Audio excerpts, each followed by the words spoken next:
জানালার বাইরে শহরটা আমার পাশ দিয়ে ছুটে চলে যাচ্ছে। কাঁচের জানালায় লেগে থাকা দালানগুলো, মানুষের ছায়া, সবুজ প্রকৃতি সবকিছু পেছনে পড়ে যাচ্ছে। কিন্তু জীবনটা, যেটা এখনো একই স্টেশনে দাঁড়িয়ে আছে, মাঝে মাঝে মনে হয় আমি কি ভুল ট্রেনে উঠে পড়লাম, যেখানে সবাই এগিয়ে যাচ্ছে, আমি শুধু দাঁড়িয়ে দাঁড়িয়ে দেখছি।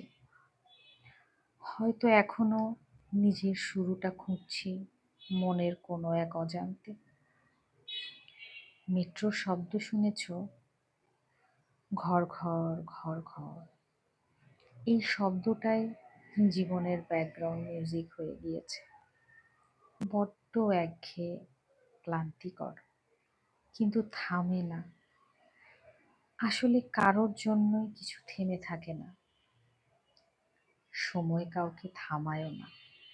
আমরা নিজেরাই থমকে যাই, থেমে যাই। আমি শুধু চেয়ে রইলাম আর একটু দীর্ঘ নিঃশ্বাস। মেট্রো থামবে, অন্য সবার মতোই নেমে যাব আমি। কিন্তু এই অবিরাম ছুটে চলাটা, এটা থেকেই যাবে।